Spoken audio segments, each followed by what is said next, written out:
Yes, hello. How are you all? My name is Yogesh and we are doing standard 11 statistics.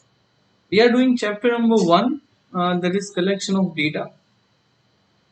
In last lecture we have done and started this chapter.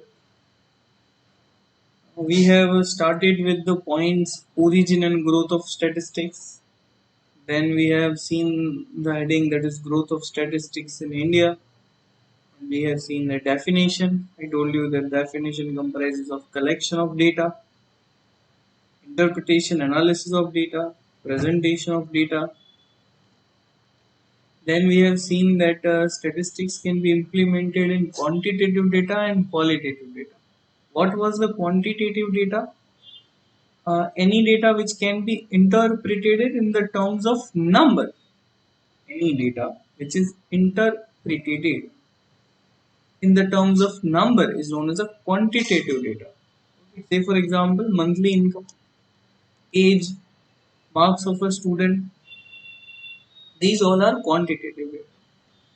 The data which is not in the term of numbers but in the terms of some attribute of or some quality, then it is known as a qualitative data.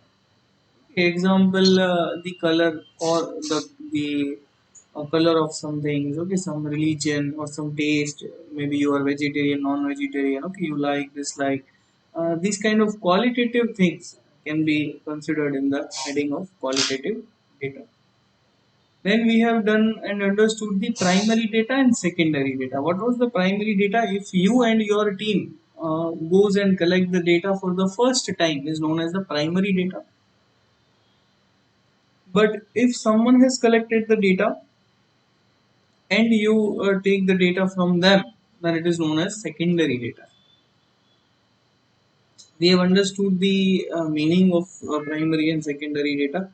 Today we'll be start from the difference between the primary and secondary data. See, primary data are obtained for the first time and it is original, where the secondary data are not original but it is collected data reused by others. As I told you that primary data is collected very first time.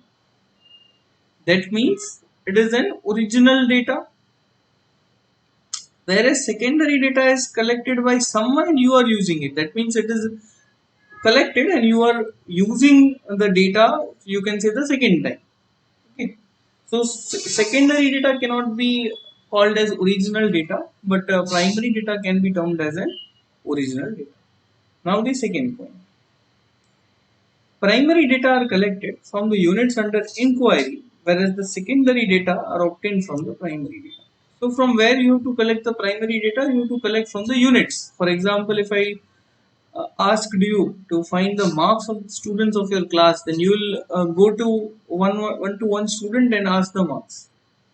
That is the units under inquiry. Your students are units. You will ask all the students. That means you are asking all the units. Now, as far as secondary data is concerned, what you will do? Your teacher has collected the marks. You will go to the teacher and tell that give me the marks of all the students. Now that secondary data is not obtained from the units, you are not going to the students, but it is collected from the primary data. This kind of meaning is derived. Then third, primary data is usually in the raw form, hence they are required to be classified, tabulated. As I told you, I asked you to find the marks of the student, that means it will be in the raw form. You have to write the marks. Student number 1 this mark, student number 2 this mark. So you will classify it, tabulate it, everything you have to do it. You have to write in a proper manner. Where secondary data is usually in the classified and tabulated form. As I told you that you ask your teacher, that means it is secondary data for you. Your teacher has collected the marks. That marks will be in classified and tabulated form because she had or he had arranged in a proper manner the marks of all the all class. So you will get it in the ready-made form. Then fourth, the collection of the primary data requires large amount of money, time, and energy. If you are collecting the primary data, you will require more money, more time, more energy. More money because you have to keep more than one or two or three people to study the data. You need more time. Okay, if your sample size is more, if your population size is more, then you will need more time. Your energy is also used, whereas the secondary data require comparatively very less amount of. Now secondary data needs very less amount of money, time and energy. Okay, because you can see that in secondary data you don't have to do anything, just you have to collect the data from the person who has already collected. Okay, now the primary data are almost reliable. Primary data means you are collecting the data, so obviously you will not collect in a wrong manner or in a wrong way. You will collect it in a good manner, or it will be collected as per your requirement. So primary data is almost reliable, whereas the secondary data by the individual for their own interest and hence may not be reliable or relevant from the point of view of users interest. So now secondary data is collected from some other person who has collected on his point of view. So maybe it is like that his point of view is different, or maybe like he has not collected the data in a proper manner. So secondary data may or may not be reliable. I'm not saying that secondary data is not reliable, but I'm saying that it may or may not be reliable. Now we are going in the detail that how the primary data is collected. So we are doing the point methods of collecting the primary data. There are many popular methods for the collection of primary data. Commonly used methods are direct inquiry, indirect inquiry, inquiry by telephone or email, method of questionnaire, inquiry by local news reporter. Let us see what are the methods. Direct inquiry. We are discussing each and every method, but you can say direct inquiry means you are going and collecting the data. Indirect inquiry. Inquiry by telephone. You will call each and every person, or email. You will mail them. Method of questionnaire. You will form a questionnaire. Sir, what is questionnaire?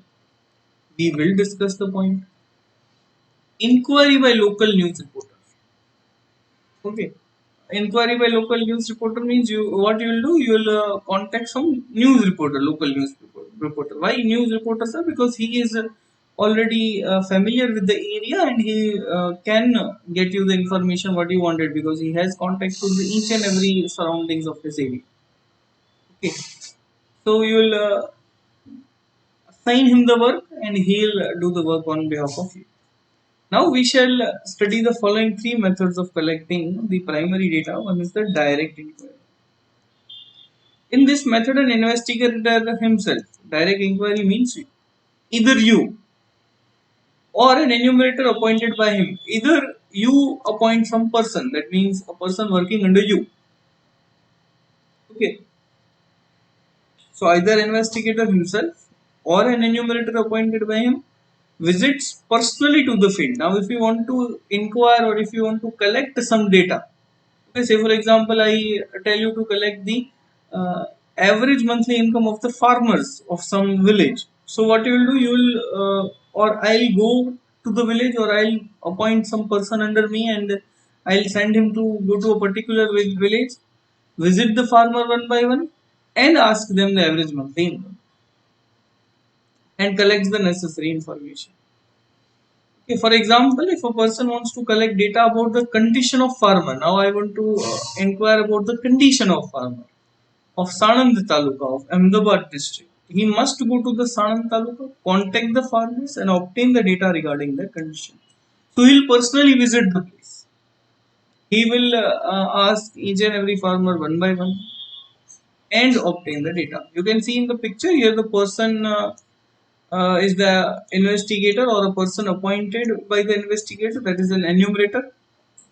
He is sitting between the peoples and asking them data personally.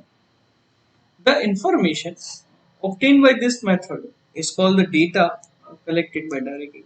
What it is known as data collected by direct.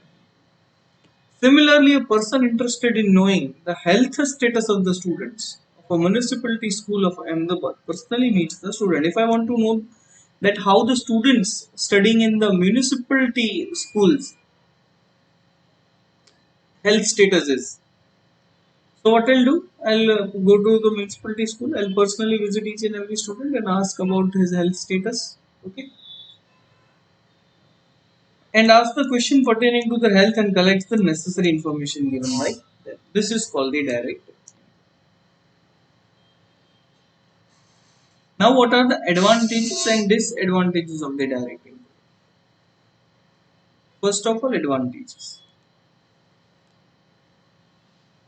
The data obtained by this method are accurate and reliable. See, you are going personally to the place, you are personally visiting the person, you are collecting the data, writing the data. That means that data should be accurate and reliable. Okay, because there is no cheating in it. Due to face to face interviews with respondents, enumerator can solve any question or doubt or any confusion by giving proper explanation. You are going personally there. If you are asking about some information, then they'll clarify you. They'll talk with you in a proper manner. Okay, they'll ask you some question. They'll answer you some questions. They'll clear the doubts. So face-to-face interaction is a different thing, which can have a proper communication. By personal interview, enumerator sometimes gets supplementary information of the respondents, which may be useful at the time of interpretation of results. When you are personally visiting, he'll not give only you the answer. He'll provide you some other information also. Okay, he'll provide some extra information which can be useful too. This method is much better when the field of inquiry is limited. When this method can be used, when your field is limited, that means you can visit the persons. Okay, if your field is vast and unlimited, then this method is bit difficult sometimes. Next point, when respondents are unwilling to give particular type of information, when you ask to the person and tell him that what is your income, then obviously he is not going to tell you the truth. The enumerator can get such information indirect by asking supplementary question. Now you will ask him some other question, that what you are doing, what you are working, where you are working, and giving assurance against the misuse of the information. You will tell him what, that the information given by you will not be misused. It is just collected for the sampling or for the analytical purpose. Okay, for the information, it will be not misused and it will be not given to any other person. Okay. And it may not be issued to the public. Disadvantages. This method requires more time, more number of enumerator when field is very wide. Okay. When field is wide, then it requires many number of enumerators. This method is more expensive. The information collected may be less reliable if the enumerator are untrained. Now what happened? You are not going there, but you appoint some enumerators and you send them. Now, if they are untrained, they do not know how to talk, and they did not get response from the person, then the information collected by them is less reliable. It cannot be relied.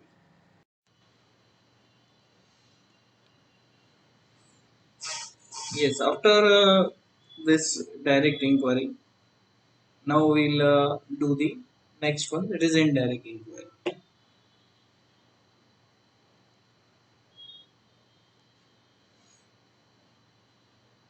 Now, what is this indirect inquiry? We understood the direct inquiry that either you or either person on behalf of you visit the place and collect the data. This was the basic we understood in the direct inquiry. What is an indirect inquiry?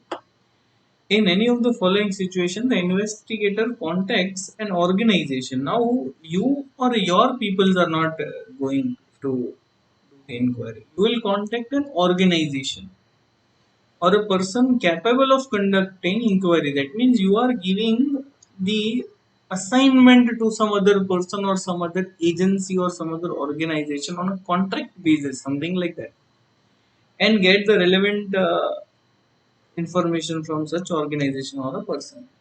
You got my point. In direct inquiry, we or a person to whom we assign goes to collect the data.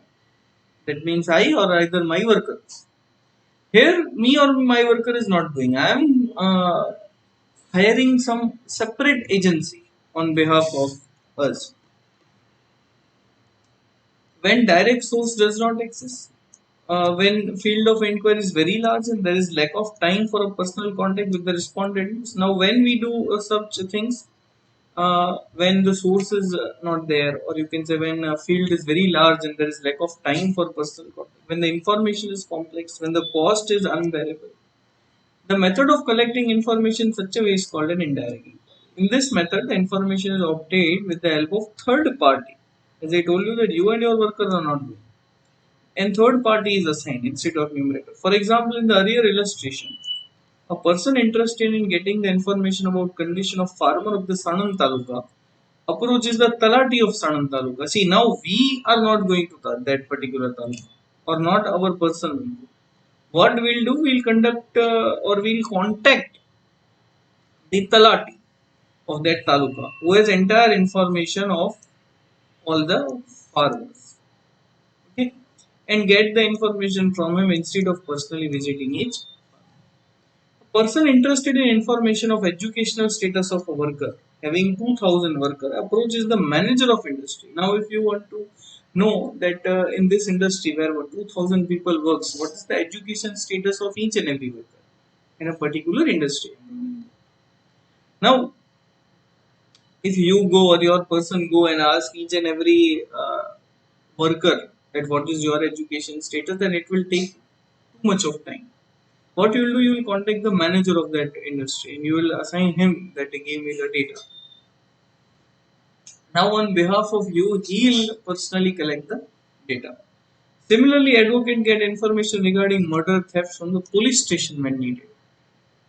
Thus, the method is quite popular in the practice. However, the reliability obtained by this method on ability, honesty, and experience of enumerator to collect the information. Now, this is bit less reliable because if you are hiring some other person, if you are contacting, say for example, to the talati in that taluka, then the talati should be honest, experienced, and be able of giving you the right information. Now, what are the advantages and disadvantages of the indirect inquiry? This method is most suitable when the field of inquiry is very wide. When a respondent associated with the inquiry is not willing to give the information, this is the only useful method. If you will go and visit the farmers, then they will not give you the information. But if the talati of that district or state is going, then he obviously will get the information. It involves a less time, cost, energy as compared to the direct inquiry. This method is very useful for the various departments of government to collect the various type of. Now, what are the disadvantages? When individual or organization associated with the task of providing information have any prejudiced or biased attitude. Now, the person whom you are assigning the contract or whom you are sending to collect the information, all the things depend on him. If he is good, proper, and he does work in with integrity, then it is fine. So when individual organization have any prejudice or biased attitude, the person whom you are contacting is not responding in a good way, or he has some bad attitude, then the information will be less reliable. He will not collect with the true sense. The method becomes useless when the third party from whom the information is obtained is dishonest, inefficient, or unable to provide the correct information. Okay, so when you are assigning work to third party, when you are assigning work to third party, then everything depends on that third party. If your third party is dishonest, is inefficient, and is unable to provide the correct information, then this method is useless. Then method of questionnaire.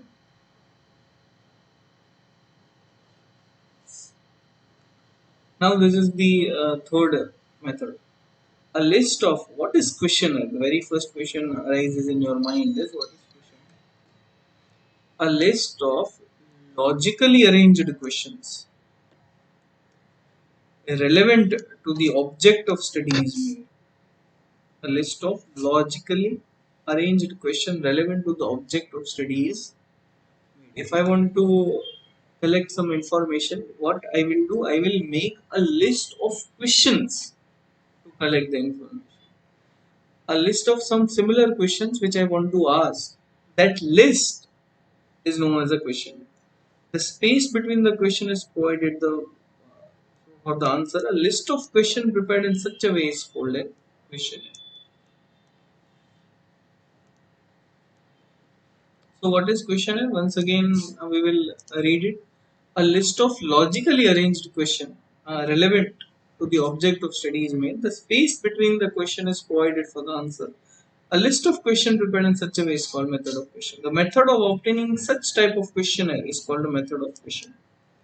The questions in the questionnaire should be short. Now, just I'll make you look what is a questionnaire. See, this is known as a questionnaire. What we have done, I have to collect information of the study habits of the 12th standard. This is my task. I want to collect the information about the habits related to study of the students. Now I have made the following questions. See how I have arranged the question. The first he'll write name, then he'll write either he's girl or boy, then he'll write place, village, district, so the basic information. Then we'll ask that school, that school is a government school or a private school. Then we'll ask in which stream he or she is studying, medium of studying, what is the school time, okay, how much time do you spend for daily school work, average time spent daily, mode of entertainment, how much time do you spend for entertainment, average hours of the daily sleeping time. So this kind of questionnaire will form. This is the list of question. Now what we'll do, we'll go to each and every student and tell him or her to fill this questionnaire so that we can know that what the trend is going on, how much students on an average is spending the time on for entertainment, or how much on an average they are, you can say, doing the homework.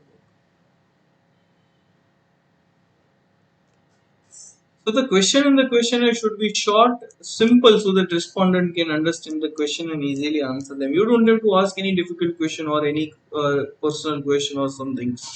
The question should be short. Okay, no one is going to read 2 or 3 lines question when they are giving you the information. This method is quite useful, and the field of area from the information is collected is very wide.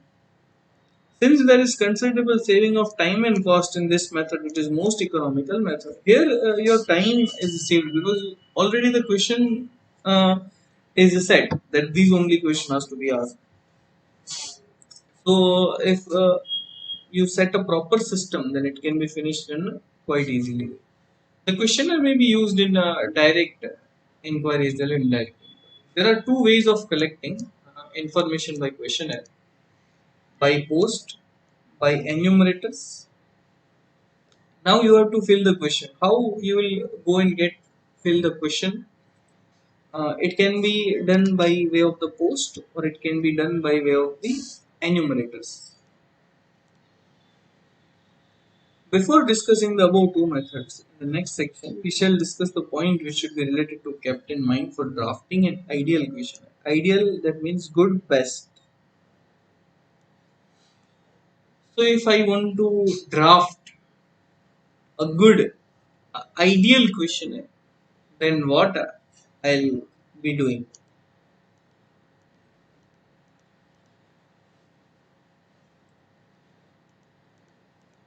The success of collecting the data depends mainly on the design of questionnaire, that how it is designed. A well-designed questionnaire is known as an ideal questionnaire. The following point should be kept in mind. Number one, every questionnaire must have a covering letter or an appropriate title.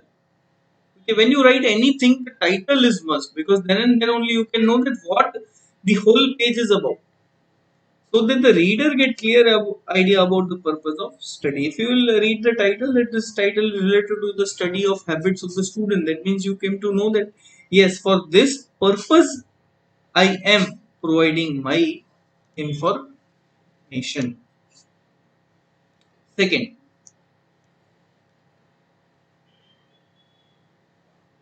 Number of questions should be minimum as possible. The fewer number of questions have greater chance of getting better response from the respondent. You see, you are doing some survey sort of thing. So if you will make so many questions, then no one is bothered to answer you. So what happens that if you ask few questions, then they'll answer you very quickly, and the response will be quite good.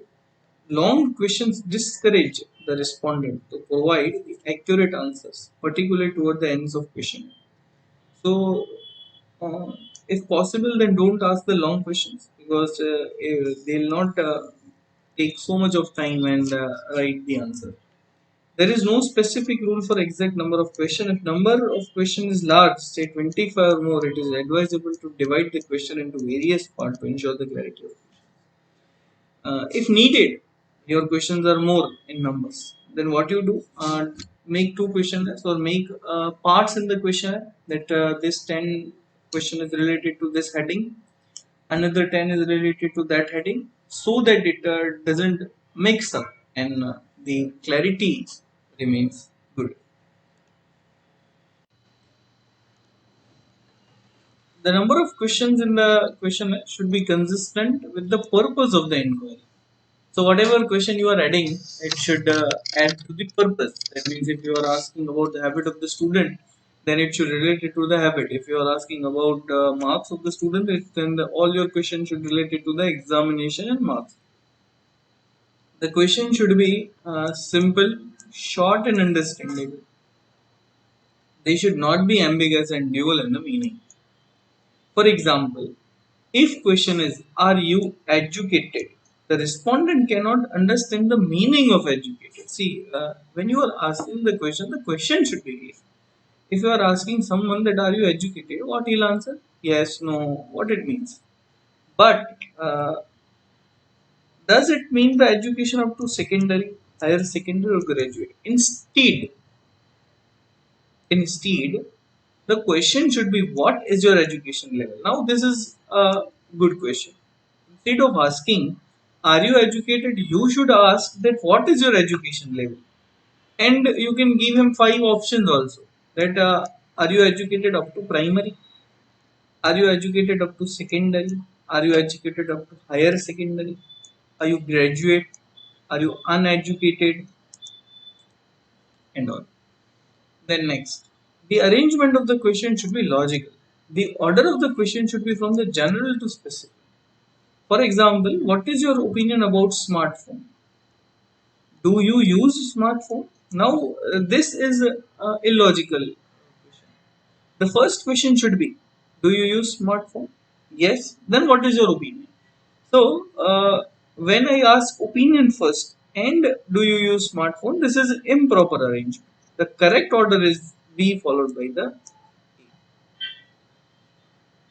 then, questions of the sensitive nature or personal life should be avoided. You should not ask anybody the personal questions. For example, question relating to marital status, other source of income. If such questions are necessary in the survey, now if you are doing a survey in such things that you should ask or you have to ask the personal questions, then you should give assurance to the respondent that the information provided by him will be kept confidential and will not be used for any other purpose. Answer to the question should be free from any calculation. For example, avoid the question like what is the average income of earning member of your family? The questions having answer yes or no or multiple alternate should be asked, but the question whose answer does not have specific option should be avoided. For example, what is your opinion about the semester system against yearly system? You don't have to go in the argument or you don't have to ask the questions which is simply explanative. Okay, if you will write the question which are optional question or with yes or no, then the respondent will respond to the since there are lots of variation in the answers like strongly favor, in favor, neutral, against, strongly against, they are difficult to tabulate interpret. Hence, if necessary, there must be minimum number of such question in the questionnaire. So the next part, still the chapter is left. So next part will continue in the next lecture.